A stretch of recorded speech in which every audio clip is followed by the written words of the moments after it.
Alabama, 2002 cold case solved. An arrest shocks the community. The man they took that morning did not speak. He stared at the wet grass while agents moved him down the brick steps, wrists cinched, cuffs flashing in weak Sunday. A neighbor's dog barked once, then went silent. Somewhere, a lawn sprinkler ticked. The quiet felt mechanical, like the town had decided to hold its breath. Blue lights bounced off windows.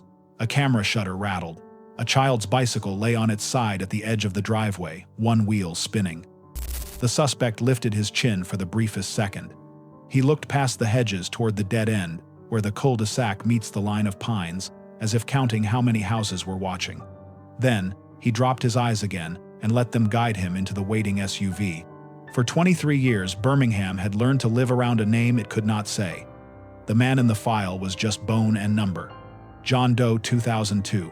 No voice, no history. A cautionary label on a banker's box. The name came back first. Darrell Moneyham.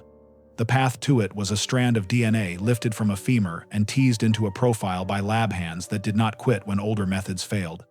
Forensic genetic genealogy, the quiet revolution in cold cases. A family tree unfolding from statistics and patience until the leaves pointed to one missing branch. A man who left in 1999 and never came home. Identification was the door. The arrest was the step through it. People in the neighborhood spoke in low tones on their porches and asked the same question behind different words. How did we live beside this? How did we wave to him? How did we not know? If you like cases where one overlooked clue flips a whole town, you are in the right place. But to understand this moment, we need to go back to where it began. There is a particular quality to Alabama mornings in early spring. The sun arrives pale. The air clings a little. Pine resin mixes with damp soil and old brick. In 2002, a utility worker bushwhacking a strip of neglected woods near the Caraway complex cut through a braid of vines and stopped. He thought he was looking at a bundle of fabric, maybe an abandoned comforter, rain-soaked and snagged on fallen limbs. Then the light changed. Bone does that. It finds light. He called it in. Units rolled. Tape went up. The ground told a story that was short on sentences and heavy on commas. A pair of jeans, a reddish belt, a silk shirt with a pattern faded to almost nothing. Coins in a pocket, no shoes, bed sheets wrapped and rotted where they met the air. The skull bore a wound that answered some questions and asked worse ones. They built a profile from pieces. Male, mid-30s, southern dental work, not fancy. A face they could not see. A past no one wrote down. What they could do, they did. They logged, they bagged, they stored. Evidence sat in the cold where time cannot chew as quickly. The coroner wrote the kind of sentence nobody wants to write. Homicide, gunshot to the head. Unknown victim. The file moved in and out of stacks for years. Detectives aged out. Young officers took it up, got nowhere, passed it on. A few times, a tip stirred the air, only to fall flat. People in the neighborhood learned to speak of the patch of woods as if the ground itself had secrets. The Caraway buildings closed, the vines climbed, the city shifted around a past it did not know how to carry. The first crack arrived on paper that looked like any other lab submission. A request for advanced sequencing from a bone that had not yet given everything it knew. New technology had changed the odds. The county's cold case unit was small. 6 people if you counted the retired DNA consultant who refused to stay retired. They chose a handful of cases to try with the new method. John Doe 2002 rose to the top, not because of politics, because the evidence had been preserved with care. Whoever bagged those linens in 2002 thought about the hands that would open the seal later. In a lab far from Birmingham, the femur gave up enough to work with. The profile was built and uploaded to a database designed for kinship matches. Not the kind of database you see in television shows that ping with instant hits. This one requires trees, cousins, patients, a second cousin in Georgia, a third cousin in Alabama. A cluster of names that repeated with soft insistence until the shape became visible. Moneyham. The cross-check moved fast after that. A missing person report from 1999, 38 years old, brown hair, quiet man, worked odd construction jobs. Owed some money, but not the kind that draws a headline. A family that had waited, then learned how to wait longer. The coroner spoke the name aloud in the conference room, where names usually remain on paper. The sound changed the air.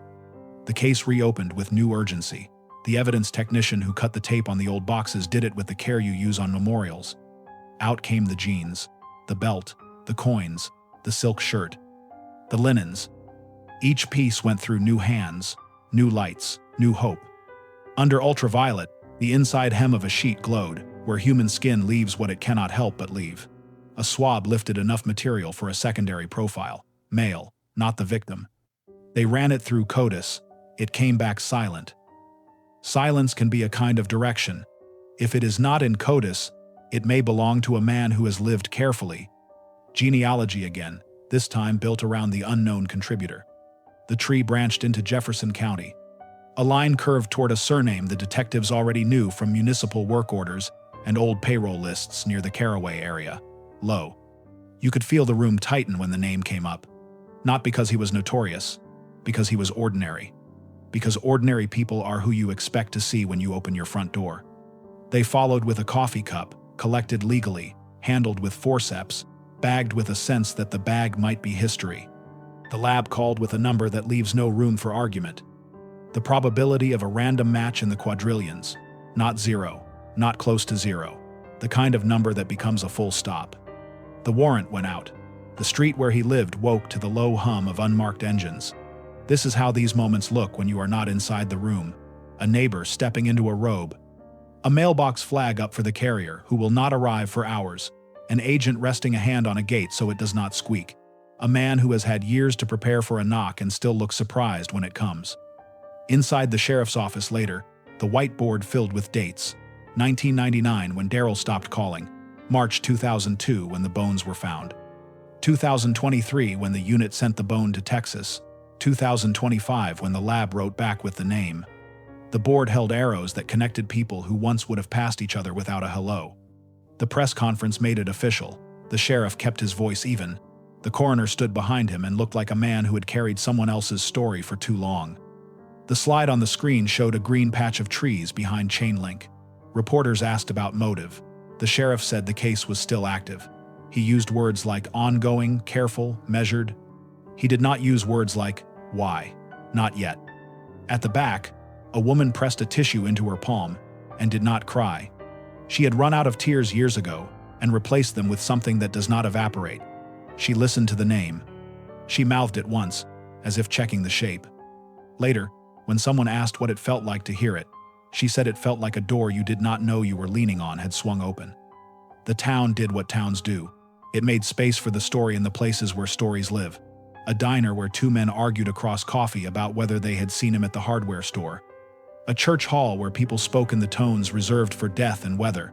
A bar where someone said they always knew something was wrong about the way the woods felt at night. The words made their way from mouth to mouth and lost none of their edge. What is different now is how far a story travels in a day. By afternoon, the handcuff clip had been on 3 networks. By evening, the case had spawned threads, takes, arguments. Everyone becomes an expert in minutes. Everyone becomes a juror. The sheriff knew that part would come. He asked people to stay with the facts. He did not say which facts were the hardest to stay with. The lab report became a small, hard planet that other evidence orbited. The secondary profile on the sheet hem matched the man in the cuffs. A single hair tangled in the same linen bore the same profile. After mitochondrial analysis confirmed it rode in on the same maternal line, a probability so strong you could feel the room rest a little on the result. Then the caveat every good investigator says out loud: DNA tells you who, it does not always tell you how. Defense attorneys always look for the same door. Incidental transfer, secondary contact. Sheets can move, laundry circulates, people touch things. The county anticipated the argument. They followed the chain from scene to storage. The logbook in 2002, the technician in 2005 who opened and resealed, the singular access in 2023 for sampling. No gaps. No fingerprints where they should not be. Good procedure is not cinematic, but it saves stories from falling apart. The interrogation room is not designed for drama. It is painted a color that does not draw attention. The table is sturdy. The chairs squeak when you lean wrong. The camera's red dot is small and unblinking. The suspect sat and watched his hands. Detectives asked their questions with the cadence of people who are listening for one word in every 10. The man denied knowing the name. He denied the woods. He denied the night. He did not deny the coffee cup because that part was no longer an opinion. He asked for a lawyer when the photographs came out. The sheet, the jeans, the dark stain on fabric that turned out not to matter as much as the skin cells near it. Before the detective reached for the door, the man said a sentence the microphone almost did not catch. "You should have left it alone." The words sounded practiced. People rehearse the things they hope will protect them. But words do not argue with base pairs. Sometimes people imagine that DNA is the story. It is not. It is the instrument that plays the note that tells you where to look closer. The closer look turned up other small facts that bent toward the same line. A timesheet that placed the suspect's work near the Caraway area the week Darryl disappeared. A maintenance order for a door that stuck on the service road path. A witness who remembered a truck without remembering the man driving it. None of these pieces alone would hold. Together, they built weight. The town learned the suspect's name by dinner. It rolled it on tongues, tested the way it sounded when paired with rumors that had been waiting a long time for fuel. A neighbor said he kept to himself. Another said he was the kind to help you jump a dead battery without being asked. That kind of detail confuses people when they try to understand bad acts. It should not. Most people who do terrible things also return grocery carts. Human beings contain more than one sentence at a time. Reporters called the cold case unit a miracle. The unit did not like that word. They preferred words like budget and backlog and burn rate. The lead analyst taped a note above her monitor that said, "Every sample is someone's story." It was not inspirational. It was a reminder not to cut corners because someone will read the report like a prayer. The sheriff closed the press event with a sentence he had written the night before on an index card. He told the town that a name had been restored and that the case would be proven in court. He did not say solved, even though the headline writers already had. He said a family could write a headstone with the right letters on it. A small mercy, late, but real. At home, the woman who had waited for 2 decades took the shoebox of letters out of her closet and put it on her table. In the box were pieces of hope she had kept long after hope turned heavy. Church programs. Missing posters. A toothbrush in a plastic bag. She set the toothbrush on the table and looked at it until the room blurred. When it was time to blow out the candle she had learned to light each spring, she did not. She let it burn down. She wanted the wax spill on the table. She wanted a small stain she could see. The woods near Caraway do not remember the people who passed through them, but people remember woods. A week after the arrest, someone left flowers at the edge of the old access road. The card was blank. That felt right. Not every gesture needs a name to do its work. In the days that followed, the phones in the cold case unit did not stop. Every call began with the same 2 words: my brother, my mother, my daughter. The case became a signal to the county that the long road is not a dead end if you keep walking. The unit added 2 more submissions to the lab queue. A detective wrote a list on a legal pad labeled, "Promises we just made." Reporters asked about motive again. People always want the why. The sheriff knew better than to promise it. Some stories do not offer that kind of clean line. Sometimes men do not kill for a single reason. Sometimes it is money plus anger plus a moment that slides. The county would look for the why. They would knock on doors where men used to play cards. They would ask the same question 3 ways. They would hope for the conversation that opens a seam. The suspect's lawyer filed motions that used words like exclude and suppress and undue prejudice. That is what lawyers are for. The state prepared to answer with words like chain of custody and probative. Somewhere in the middle of those filings was a life that ended in the dark. The court would sort the language. The jurors would sort the weight. No clip on a feed can do that part. At the end of the week, the sheriff drove past the place where the arrest had happened. The grass had sprung back. The bike was gone. The porch light was on, even though the sun had not yet dipped. He did not stop. He did not need another picture. He kept going until the road met the highway and the city flattened out ahead of him like a map. He rolled down his window. The air smelled like pine and warm brick. He thought about the first time he put on the badge and the first time he took one off and set it on a desk. He thought about the word closure and how it lies and tells the truth at the same time. Justice takes the long road in places where time moves in seasons instead of scenes. It is not loud. It is not even always fair. But it showed up here, late and exact, carried in by a margin of probability that no one could argue away. A name returned to a face returned to a family. a town that learned what it had been living next to. The man they took that morning finally looked up as the SUV door closed. For a second, his eyes caught the lens, and the lens did what lenses do. It recorded without mercy. The door thumped shut. The camera kept its small red promise. The quiet fell back into place. And that is where we begin. The woods behind the old Caraway complex weren't the kind of place anyone went on purpose. Even in daylight, they felt wrong, too quiet, too close. The trees leaned together like they were sharing a secret.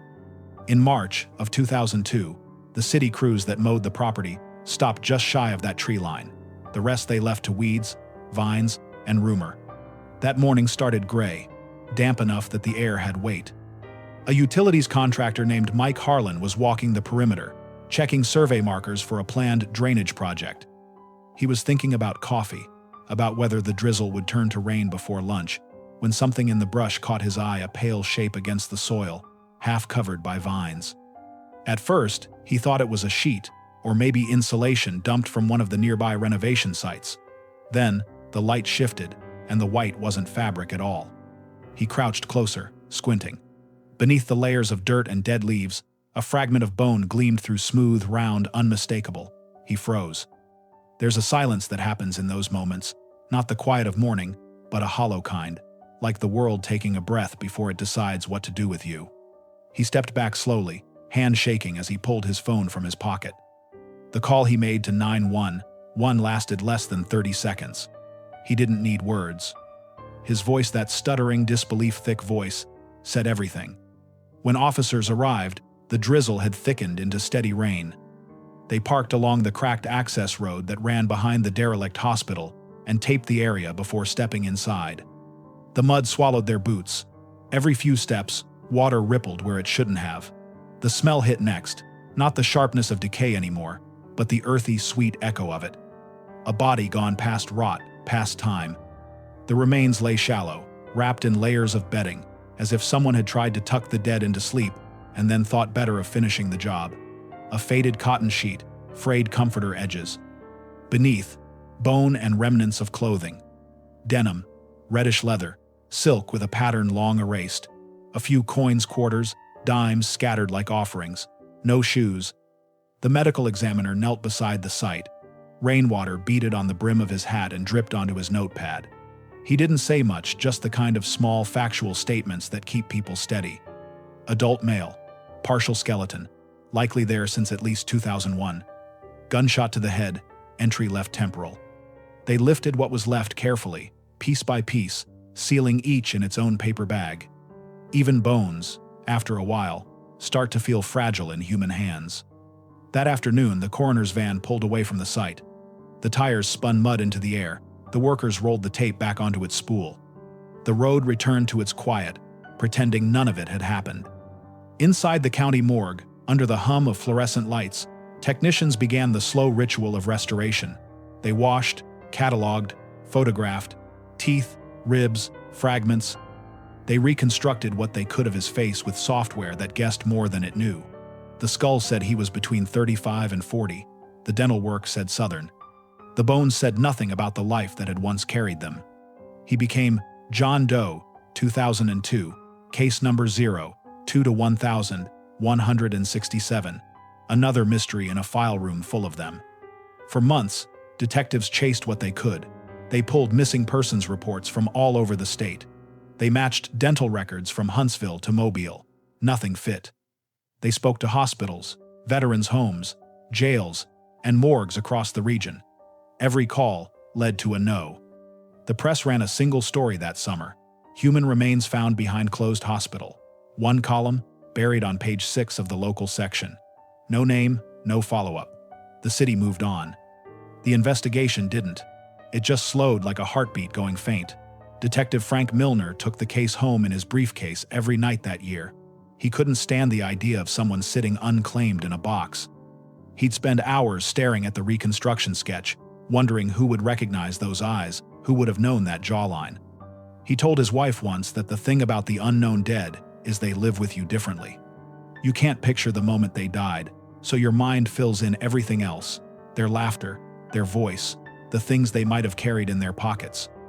you start building them from the outside in. By Christmas, there were no leads left. The case went cold in the softest way.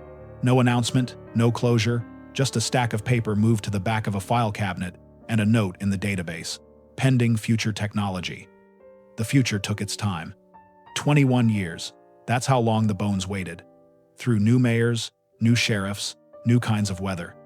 The Caraway complex was torn down in phases, the woods overrun by vines and graffiti. The world changed, and the man in the evidence box stayed exactly the same. And then, decades later, the lab request. A form, a barcode, a small piece of bone chipped away. The sort of thing no one notices in an average day's work, except this time it mattered. When the DNA came back as male, Southern European ancestry, likely regional, the genealogist in Texas started to build the tree. It grew in fits and starts, connecting fragments of family that didn't know they were related. Names in Georgia, a marriage record in Alabama, a cousin who'd taken a consumer DNA test and uploaded it without thinking twice. From there, it narrowed to a handful of living relatives, one match, then another, until the lines pointed toward a man named Darrell Moneyham, missing since 1999. Detective Lydia Greer remembers the exact second she saw the name on her monitor. She'd been eating a sandwich over her keyboard. The smell of mustard filled the air. She said later it felt like the room went quiet, even though phones were still ringing, printers still humming. She called the coroner immediately. When she hung up, she exhaled for the first time all week. She'd solved cases before thefts, assaults, even a murder once, but this felt different. This was not about catching someone. It was about giving a name back to the nameless. The next step was contact. The Moneyham family. The name itself carried weight in Birmingham Old Line, not wealthy, but rooted. Most had moved north over the years, chasing work. Only one remained local, Darrell's younger sister, Gloria. When the detectives knocked on her door, she thought they were there about her neighbor's barking dog. She hadn't heard Darrell's name spoken aloud by anyone but herself in 20 years. They told her they'd found him. She didn't cry right away. People imagine tears come instantly, but they don't. First comes disbelief, then a kind of hollow quiet. Her hands trembled only when she asked where. In the woods behind Caraway, the detective said. She nodded, eyes wet but steady. He never liked hospitals, she murmured. Guess he found his way there anyway. The next day, she stood outside the crime scene tape where the body had been found, though there was nothing left to see now, just weeds and silence. A church friend held her arm. The news crew stayed a respectful distance. When the camera light turned red, she said, I always knew he hadn't just left. Nobody just leaves like that. Behind her, the woods sighed in the breeze, a sound like paper tearing. The coroner's office confirmed what everyone already suspected: gunshot wound, likely close range, a deliberate killing. The time of death placed it in the early spring of 1999, the same week. Darrell stopped answering calls. He hadn't run. He'd been taken. The town absorbed the news the way it always does, slowly, sideways, through gossip and porch talk. The same people who'd forgotten the story now retold it like they'd lived it firsthand. But underneath the chatter, something shifted. The discovery of his name made people uneasy, because if this could happen, if someone could vanish, and the whole city forget what else was still waiting under their feet, it didn't take long for the detectives to start asking the harder questions. Who would have wanted Darrell dead? Who knew the Caraway grounds well enough to hide a body there? They pulled employment rosters from the hospital's maintenance department, cross-referenced service contractors. One name circled back twice: Kenneth Ray Lowe. A maintenance worker, on payroll in early 2000, worked night shifts. No criminal record, no obvious motive, just another quiet man who kept to himself. In 2002, no one had thought to look at him. By 2025, technology did the looking for them. The DNA from the sheet matched his lineage. The hair matched the secondary profile. The probability number 1 in 1 quadrillion did the talking. The arrest was inevitable after that. When the sheriff's office finally moved in, Gloria Moneyham sat on her porch with the local paper folded in her lap. His mugshot stared back from the front page. Beneath it, the headline, 20-year mystery solved. She whispered to the empty air, I hope you saw it, Darrell. I hope you were watching. Sometimes closure doesn't feel like peace. It feels like standing in the same place and realizing the ground has shifted. The Caraway site was leveled that summer. A new medical complex rose in its place, all steel and glass and promise. But every spring, when the air turns damp and the first vines creep back up the fence line, someone leaves flowers at the spot where the woods used to begin. No name, no note. Just lilies white, clean, silent. And though most people pass by without a glance, the detectives who worked the case still slow their cars when they drive past, watching the wind bend the petals. Because in those small movements, the kind that no one else sees, the past never really goes away. The last day anyone saw Daryl Moneyham alive began like any other spring day in Birmingham. The air was already warm by mid-morning, that sticky kind of warmth that promised storms by evening. The sky had that washed-out white haze that comes before rain, the kind that makes metal roofs sing when the drops finally start to fall.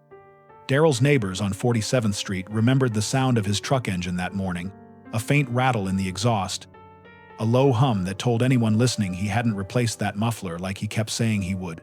He always said it with a small smile, like the truck's imperfections were a joke only he and God were in on. He lived in a rented duplex with peeling paint and a porch light that stayed on day and night. Out front, he kept two things in perfect order: a bird feeder nailed to the rail, and an American flag that never touched the ground. Everything else looked tired, the lawn half-cut, a stack of junk mail soggy from dew. Inside, it smelled faintly of coffee and machine oil. Daryl was 38 years old, though his face could pass for older, the kind of older that comes from sun and hard work, not from time. He'd worked as a maintenance tech most of his life: HVAC systems, drywall patching, electrical wiring. He liked jobs that used his hands and didn't require too many questions. His boss once said Daryl could fix anything that didn't talk back. He'd grown up in Ensley, one of 3 kids. Their father had been a welder, their mother a nurse. Money was tight, but family was strong. Church on Sundays, supper together most nights. Daryl wasn't the wild one. That was his older brother, Thomas, who left town in his 20s and barely called. Daryl stayed. He was steady, quiet, dependable in that way people notice only when it's gone. That spring in 1999, he was trying to pull himself out of a rough patch. The construction company he'd been with for years had folded the winter before. He'd taken odd jobs since repairing heating units, patching roofs, mowing lawns. He'd started working part-time maintenance at the Caraway Hospital complex, mostly graveyard shifts. The pay wasn't great, but it was something, and Daryl wasn't one to complain. People who knew him said he carried himself like a man with a plan, even when he didn't have one. He wasn't the type to give much away. You could talk to him for an hour and still not know what he really thought. But he had kindness about him, quiet and easy. He'd feed stray dogs behind the diner on his lunch break. He'd check in on Miss Edna down the street when her porch light didn't come on. That Friday, April 9th, he stopped at the same convenience store he always did before work. The cashier, a young woman named Anita, remembered him because he always bought the same things: a coffee, black, a pack of Marlboro Lights, and a Slim Jim. "You working late again?" she asked. He nodded, slid exact change across the counter, and said, "They got that old elevator stuck again. Might be a long one." She laughed. He didn't. She said later that something about him that morning felt off. Not sad, exactly. More like distracted. Like someone halfway through a thought they couldn't quite finish. At 4:30, Daryl clocked in at the Caraway complex. The place was half under renovation, wings shut down, windows boarded. At night, the echo of footsteps in the hallways made even veterans uneasy. The security guards knew every creak of that building, every door that stuck, every light that flickered. Daryl did too. He'd walk those halls with a flashlight beam cutting through the dust, humming low songs under his breath. Around 8 p.m., he radioed in that he was heading to the sub-basement to check a compressor unit that had been running hot. No one thought much of it. He was the kind of worker who handled things himself. At 9:30, one of the janitors said she saw him in the service corridor, toolbox in hand, sweat on his brow. He waved, she said. "Looked tired. I told him to get home before the rain started," he said. "Soon as I finish this one." That was the last time anyone saw him.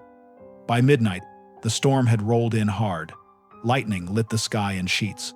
Wind tore at the hospital's old awnings. The night supervisor made rounds at 2 a.m. and noticed Daryl's truck still in the lot driver's window, cracked rain soaking the seat. He assumed Daryl had caught a ride home with one of the electricians and left his truck for mourning. That assumption would echo in reports for years. Saturday passed, then Sunday. Daryl didn't show up for his next shift, didn't answer calls, didn't stop by his sister's house for lunch like he always did. Gloria started calling his friends, then hospitals, then the police. The first report she filed was short, almost apologetic. "He's not like that," she told the officer at the desk. "He calls me, always calls me." The missing persons report went into the system with a shrug. Grown men disappear, sometimes a trip, a bad debt, a new start.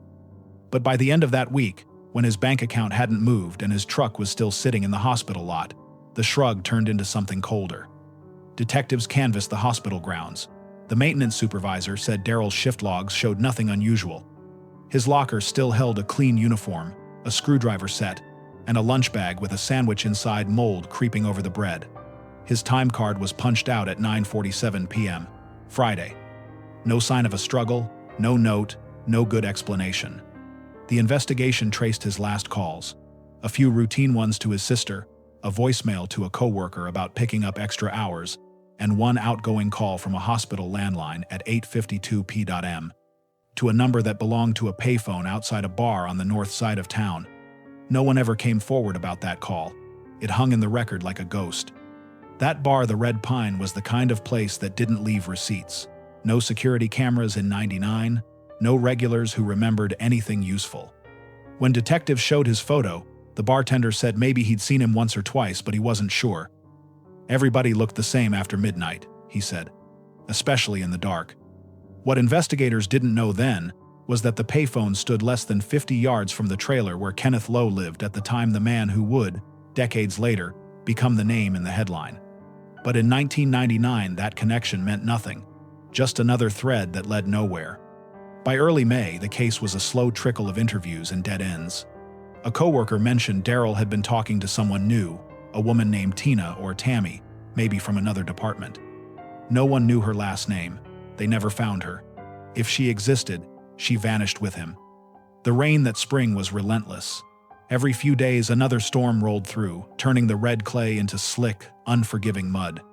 Search teams walked the perimeter of the Caraway property more than once, their flashlights slicing through tall grass and twisted roots. The air smelled of iron and damp wood. Every shadow looked like a person. Every noise in the dark felt like an answer. But the ground kept its silence, and so did the people who might have known something. In June, Gloria held a candlelight vigil in her front yard. She printed his photo on cheap paper and taped it to poster board, the only picture she had where he was smiling. The local news came out. They filmed her standing by the mailbox, voice steady but eyes hollow. "Somebody knows," she said. "Somebody always knows." She was right. Somebody did. It just took 20 years for that somebody to lose their nerve. When the storms ended and summer arrived, the city moved on. The hospital renovation finished.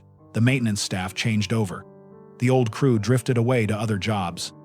Daryl's name became another rumor, the man who maybe ran off, or maybe didn't. The kind of story that gets shorter every time someone tells it. Years later, one of those janitors, the same one who'd seen him that night in the corridor, said she could still hear the echo of his boots in that hallway whenever she worked the night shift.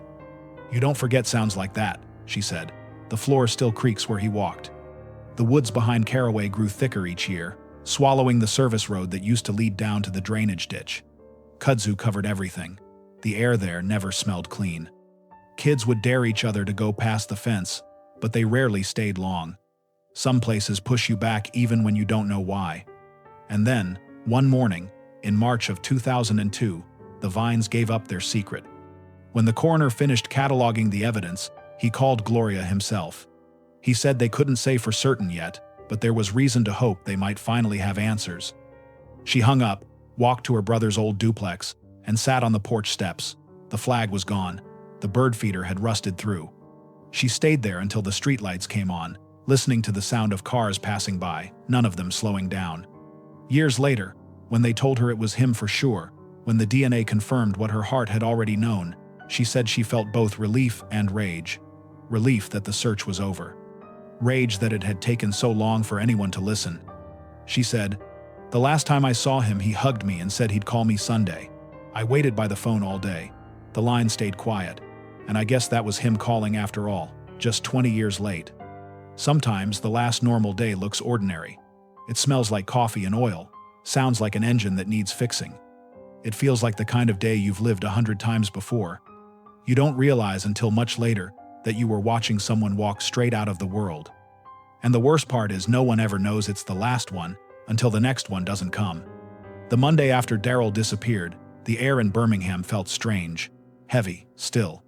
The kind of stillness that makes you notice every sound, the hum of power lines, the far-off roll of traffic, the sudden bark of a dog that cuts through the quiet like a warning.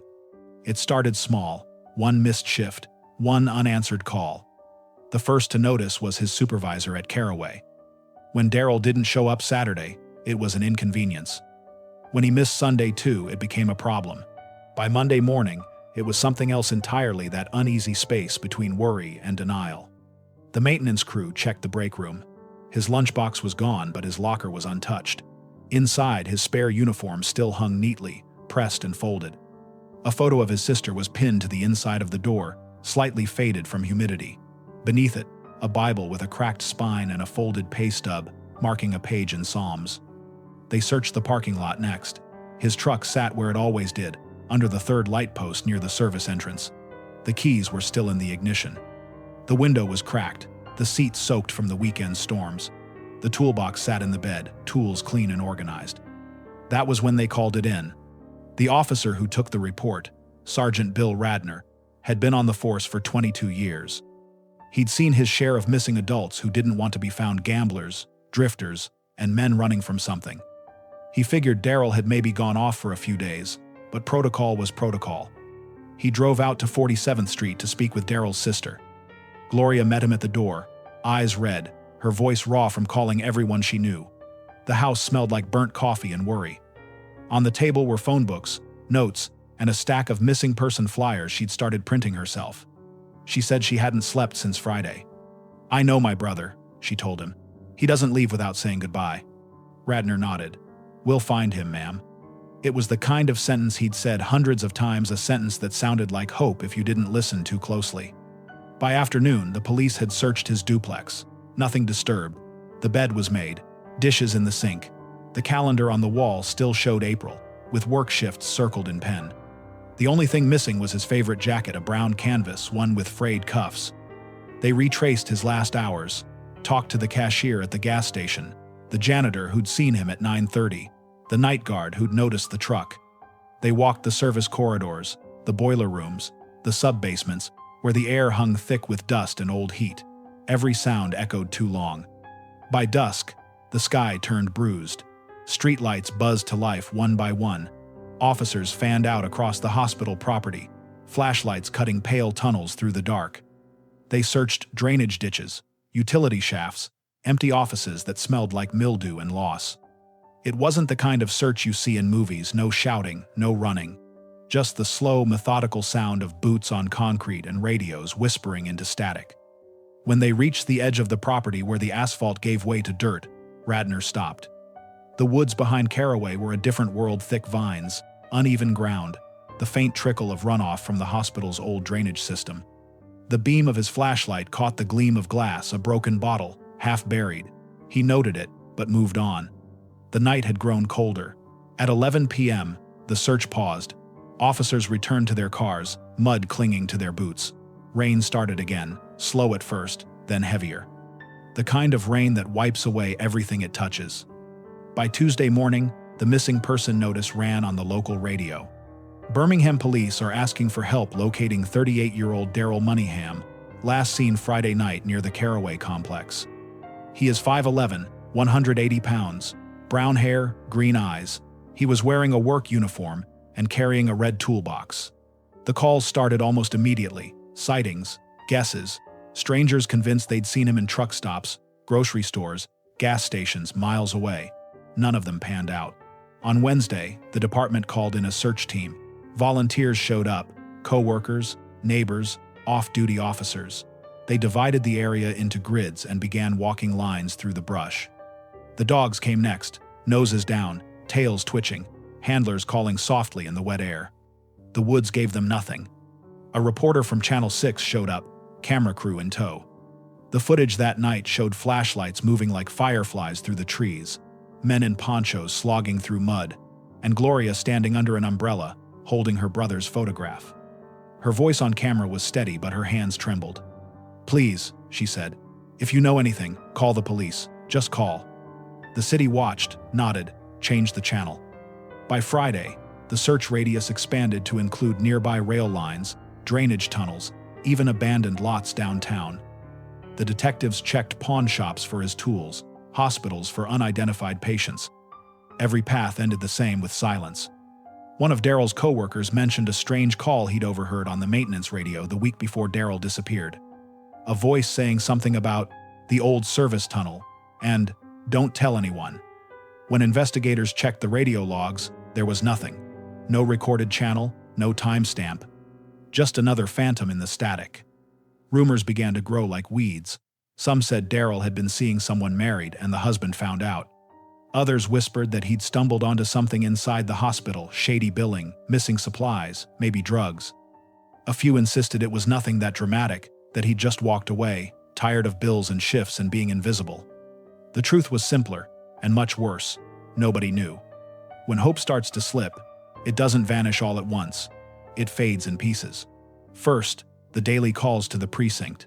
Then the flyers replaced by newer ones. Then the reporters stopped showing up. The volunteers stopped checking in. Eventually, even the detectives stopped looking at the case board. By June, the search had gone quiet. Gloria didn't stop. Every weekend she walked the woods behind the hospital, calling his name until her throat went raw. Sometimes she swore she heard something answer. A bird, a shift in the wind, a trick of echo. Sometimes she thought maybe the woods remembered him, even if people didn't. The summer of 1999 dragged on. The city baked under heat that shimmered off the pavement. The Caraway complex kept running, humming through the nights, lights glowing in half-empty wings. The maintenance staff changed over. New names replaced old ones on the roster. The world moved on, as it always does. By fall, the file was marked inactive. The final note from Detective Radner read, "No further leads at this time. Case open pending new information." And then, the silence. For 3 years, Daryl Moneyham existed only in the space between questions. His sister still left his porch light on every night. She said it was habit, but she also said maybe he'd find his way back if he saw it. The neighborhood talked less and less about him. The new tenants in his duplex didn't know his name. The hospital finished its renovations, sealed off the old tunnels, paved over the broken service road. But the ground doesn't forget. When Mike Harlan, the utilities worker, found that bundle of fabric in March of 2002, the silence broke. And with it came the noise, police radios, reporters, helicopters circling for aerial footage. The same streets that had forgotten him, now filled with flashing lights. The story ran everywhere this time. Human remains found behind Caraway Hospital. The photographs showed investigators carrying bags through the trees, faces blurred by rain and motion. Gloria saw the report on the evening news. She dropped her coffee cup, glass shattering across the floor, though she didn't feel it cut her hand. She said she knew before they called. "You just know," she told the detective later. "Somewhere deep down, your body keeps count." When they brought her to the site the next morning, the air smelled of mud and pine and old secrets. She stood behind the tape and asked where exactly they'd found him. The detective pointed to a patch of ground under a fallen tree, half hidden by vines. She stared for a long time, then said softly, "He hated hospitals. Funny how he ended up right behind one." The investigation that followed was methodical, but the panic underneath it never really left. Everyone who had worked at Caraway during that time became part of a question. Old employees, contractors, night staff all interviewed again. They found records of 2 maintenance workers who'd left abruptly in 2000, no forwarding address. One of them was Kenneth Lowe. Back then, Lowe's file was unremarkable, no complaints, no write-ups, no reason to look closer. He'd simply stopped showing up one day. When they tried to reach him, the number on file was disconnected. They assumed he'd moved out of state. By 2002, no one even remembered his name. The coroner finished his work. The report was clinical. Male, late 30s, single gunshot wound to the head. Death, likely instantaneous. No wallet, no ID, no jewelry. The case went cold again. colder this time because it had a body but no story. Years later, when the DNA test would bring Daryl's name back, the detectives who'd worked that original search said they never forgot the smell of that rain or the way the mud looked under their flashlights, red and slick, the color of rust and regret. One of them said that when you walk through woods like that, looking for someone who's gone, you start to hear things the way the earth shifts when you step wrong. The low hum of distant traffic that sounds almost like a heartbeat. He said that even now, every time it rains, he thinks about that night, the flashlights moving through the dark, the quiet between radio calls, and the way hope sounds when it starts to break. The search for Daryl Moynihan ended without fanfare. No press conference, no closure. Just a single sentence added to a file that would gather dust for 2 decades. No new information. Case remains open. And in the years that followed, Birmingham changed: new roads, new faces, old memories fading like stains in sunlight. But under the surface, in a file box marked unsolved, the city still carried him. Sometimes when the night shift workers walked the corridors of the Caraway complex, they'd swear they felt a draft in the sub-basement, cold air from nowhere, the kind that makes you stop and look over your shoulder. They'd joke about it in the break room, call it the ghost in the boiler, but every now and then, someone would go quiet and say, maybe it's that man they never found. And everyone would nod, half laugh, half listen, because even in silence, some stories don't let you go. By the end of that summer, the case had turned into something else, not a search anymore, but a story people told each other in pieces. You could hear it at diners, on porches, whispered outside gas stations while cigarettes burned down to ash. Every version sounded a little different, and every version felt true to the person telling it. The police had stopped their daily sweeps of the woods. The dogs were gone. The flyers had yellowed on telephone poles. All that remained were the questions, multiplying like vines. Some said Daryl had gotten mixed up in something bad, money owed, a deal gone wrong. Others said he'd been seeing a woman who wasn't free to be seen. There were rumors of gambling debts, of a fight at the Red Pine bar the week before he vanished. A few claimed they'd seen his truck near Pratt City after midnight, though the gas receipt said otherwise. The investigation became a maze built from voices. Each tip led to another corner, another shadow. None of them led out. Detective Frank Milner tried to keep order in the noise. He'd taken the case over from Sergeant Radner after the initial search ended. Milner was younger then, sharp around the edges, the kind of man who believed hard work could will the truth out of hiding. He kept a wall of index cards above his desk, one for every lead. By August, there were over 100. He color-coded them, red for people, blue for places, yellow for theories. The wall looked bright, almost hopeful from a distance. Up close, it was chaos. The first credible lead came from a woman named Denise Turner, who worked at a laundromat near the Caraway complex. She told detectives she'd seen Daryl there a few days before he vanished. Said he was with another man, tall, thin, wearing a gray cap. They'd come in late, washed sheets, left without folding them. Denise said they seemed nervous. She remembered because the man in the cap tipped her $5, even though she hadn't done anything for them. When Milner showed her a lineup of photos, she pointed to one. "That's him," she said. But the man she identified had been in county lockup that entire week on a petty theft charge. The statement went back in the file with a note, possible mistaken ID. A week later, another tip came from a construction worker who claimed Daryl had borrowed money from a man named Eddie Raines, a small-time bookie who ran a pool table in the back of a pawn shop. Raines denied it, of course. "I don't lend to broke men," he told Milner. "I lend to men who know how to win." Milner pressed him anyway. Raines finally leaned back and said, "That fella's dead, detective. You can feel it in the air. Some men, they carry bad luck like a cologne. You get too close, it sticks to you." The pawn shop burned down 6 months later in an electrical fire. Another note in the file. Another door closed. Rumors shifted with the seasons. By fall, the story had changed again. Someone said Daryl was running from something, a court date, an old arrest, a child he didn't want to claim. None of it was true, but truth mattered less than momentum. People needed a shape to their fear. It's easier to believe a man left by choice than to face that he might have been taken. Even within the department, theories divided them. One detective thought it was an accident, that Daryl had fallen into one of the old drainage shafts, and the storm had carried him away. Another believed it was a lover's quarrel gone wrong. A third thought he'd been robbed. Milner didn't buy any of it. People don't just evaporate, he kept saying. Someone knows something. He was right, but the someone wasn't talking. In October, a local psychic came forward, a woman from Jasper who'd seen the story on TV. She told police she'd felt Daryl near water, said she could see a red cloth in a hand. Milner drove out to meet her anyway.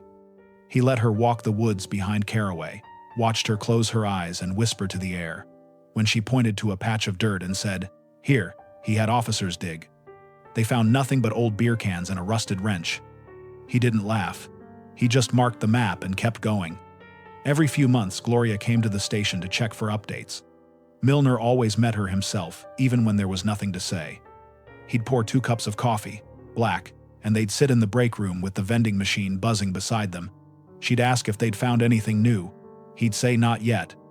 Then she'd hand him a photo or a note she'd written, something she'd remembered, a name, a detail, a dream she thought might mean something. Once, she brought him a letter her brother had written years before. It was short, just a few lines about fixing a car for a man named Kenny who'd promised to pay him when the job's done. No last name. Milner added it to the stack and underlined the name twice. Kenny. But there were a dozen Kennys in Jefferson County who'd hired him for odd jobs. The note went nowhere. The year ended with the case still open, but barely breathing. Milner transferred to robbery, then to narcotics. The file stayed behind, gathering dust. When the body was found 3 years later, Milner came out of retirement to watch the press conference. He said later that he knew it was Daryl before they even said the words. He said he could feel it like unfinished business calling from the dark. But in those early years, the investigation's failure wasn't about lack of will. It was about noise. Too many voices saying too many things. A city that moved too fast to care about one missing man. After the discovery in 2002, the rumor mill roared back to life. People who'd forgotten the name suddenly remembered it with perfect clarity. They said he'd been involved in theft at the hospital. They said he'd known something about an insurance scam. They said he'd been sleeping in one of the unused wings and met the wrong person in the dark. One of the most persistent whispers came from the night staff that someone had seen a man carrying a large bundle through the service corridor around midnight on the night Daryl vanished. A janitor named Ray Brewer swore he'd seen it, said it looked like laundry, wrapped tight, heavy. He couldn't see the face, just the back of a man in coveralls. When police showed him old rosters from that shift, he hesitated over one name, Kenneth Lowe, then said, "Could be, can't swear to it." By the time they found the remains, Brewer was gone. Heart attack in 2001, another ghost witness. The rumors fed on absence. Every silence became a space for imagination. People wanted an ending, even if it wasn't the truth.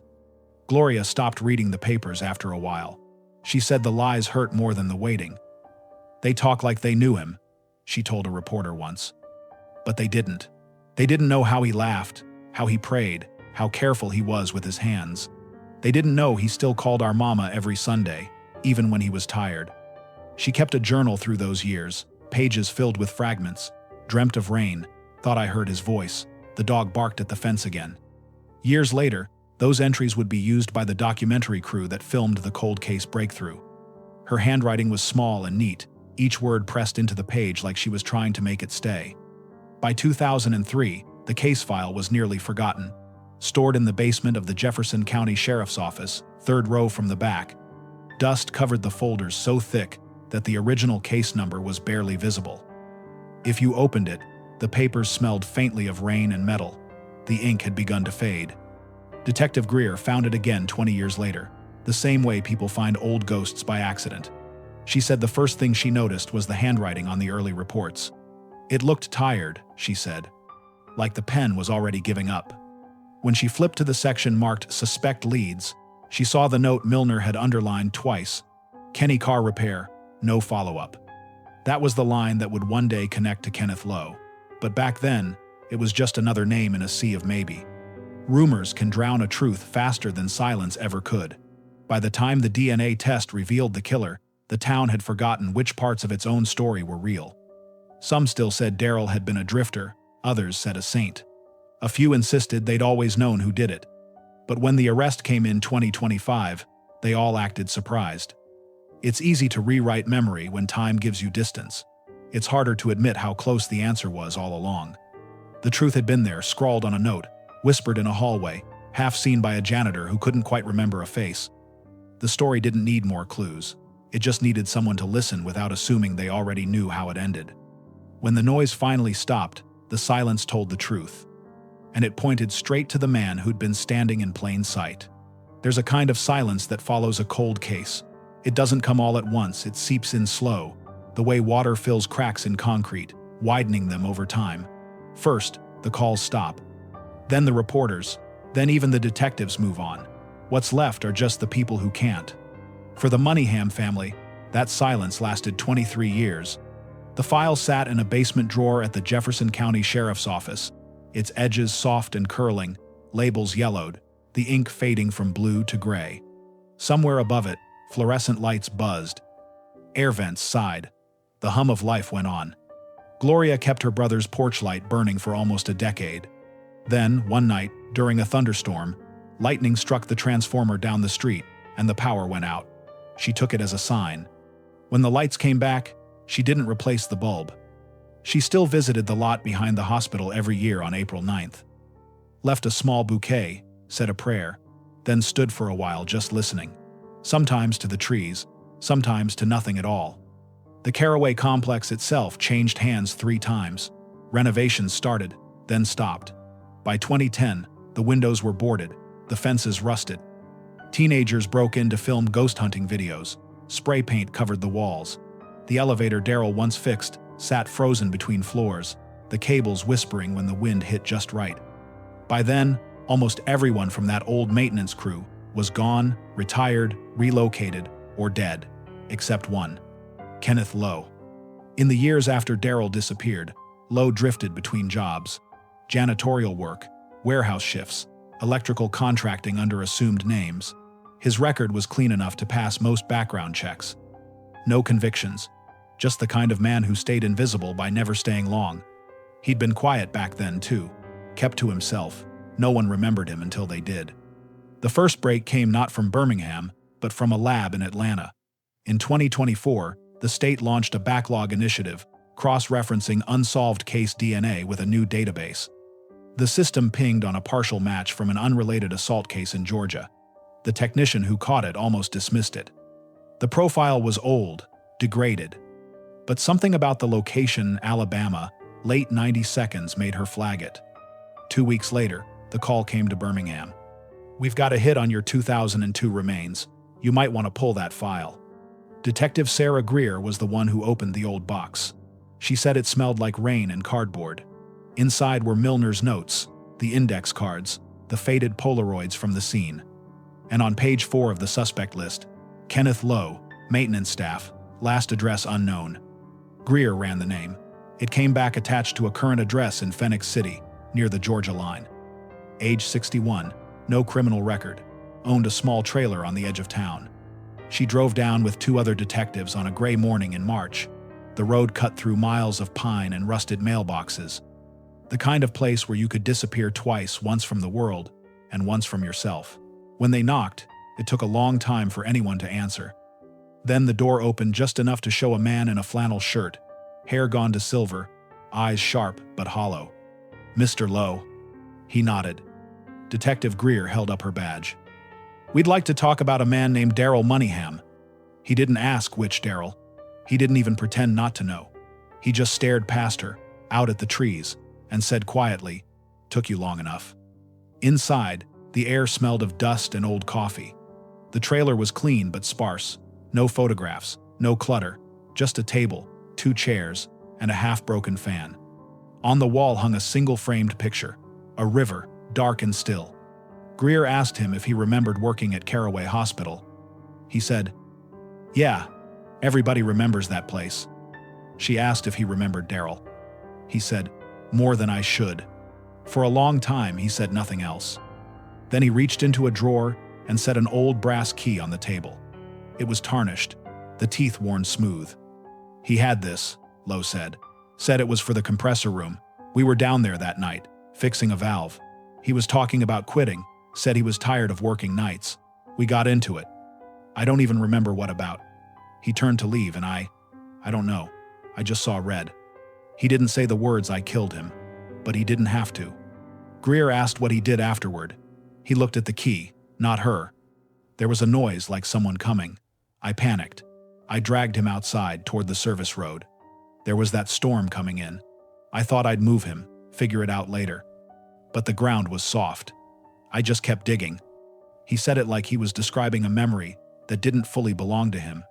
When she asked why he never came forward, he said, "You ever do something so wrong you convince yourself it didn't happen? That was me." They arrested him, quietly. No cameras, no cuffs on the walk outside. Just a man climbing into the back of a cruiser, head bowed, as the wind moved through the trees. In the days that followed, reporters came back to 47th Street. They filmed the duplex, the porch, the old bird feeder still hanging by a single nail. They interviewed neighbors who hadn't lived there in years. Everyone said they were shocked. Everyone said they weren't. Gloria saw it on the news. The crawl at the bottom of the screen read, "Cold case solved. After 23 years arrest in 1999 Birmingham murder." She sat in her kitchen and cried without sound. When the detectives came to tell her in person, she said she'd already known. "There's only one kind of peace left after this long," she said. "It's the kind that comes when you stop wondering." The confession was straightforward, the evidence irrefutable. The DNA match, the key recovered from his trailer, the tool marks consistent with the wound. The DA's office said it was the cleanest cold case resolution they'd ever seen. But closure isn't clean. At the sentencing hearing, Gloria sat in the front row. Lowe didn't look at her. The prosecutor read the statement aloud. "For the unlawful killing of Darrell Moneyham, you are sentenced to life in prison without parole." He nodded once, almost as if in agreement. When the judge asked if he had anything to say, he said, "He didn't deserve what I did to him. I've lived with that every day since. That's all." Outside the courthouse, reporters shouted questions. Gloria said nothing. She walked to her car, sat behind the wheel, and watched the rain start again, the same steady drizzle that had fallen the night her brother disappeared. She said later it felt like time looping back on itself, as if the world was trying to finish a sentence that had been left hanging for too long. That fall, she finally held a funeral. A real one. Not a vigil or a memorial, but a burial with his name on the stone and a date for both beginning and end. The headstone read, "Darrell Lee Moneyham, 1961, 1999. Loved, searched, found." The service was small. A few cousins, an old co-worker, 2 detectives. They stood beneath gray clouds as the pastor spoke about mercy and release. When the first shovel of earth hit the casket, the sound was softer than anyone expected. Afterward, Gloria lingered. She touched the cold stone and said, "You can rest now. I'll try to." The Caraway complex was demolished the next year. A developer bought the land, promising condos and coffee shops. During the demolition, workers unearthed fragments of old metal, scraps of tile, with a few rusted tools. They tossed them in a dumpster. But one worker, a young man on his first construction job, found a small brass plate near where the service corridor had been. It read, "Maintenance access B2 level." He pocketed it without thinking. Later, when he saw the documentary about the case, he mailed it anonymously to Gloria with a note that said simply, "I think this belonged to him." She keeps it on her mantle now, beside the folded flag from his porch. People ask her sometimes if she forgives the man who did it. She says forgiveness is too small a word for something that big. "You can't undo what's been done," she says. "But you can stop carrying it. That's what I'm trying to do." As for Kenneth Lowe, he spends his days in a cell in Montgomery. Prison records show he rarely speaks, reads mostly the Bible. Sometimes draws rivers long, winding lines that never quite reach the edge of the page. When asked in an interview why he confessed after so many years, he said, "I saw his sister on TV once, still looking. I figured if she could keep that light on for him, I could at least stop hiding in the dark." The story of Darrell Moneyham doesn't end neatly. It ends the way most true things do, somewhere between loss and relief, in the quiet that follows answers that took too long to arrive. His name now sits on the registry of solved cases, a statistic in a database. But for those who remember him, he isn't a number. He's the sound of an old truck starting before sunrise. The smell of machine oil and coffee. The soft creak of a floorboard in a house where someone once waited for a call that never came. The cold years are over, but the echo remains. Every storm that passes through Birmingham carries a bit of that night, the thunder, the rain, the low hum of the city that kept moving while one man vanished. And somewhere, beneath the layers of memory and time, the ground still remembers where he fell. Because the earth forgets nothing, it only waits for someone to listen,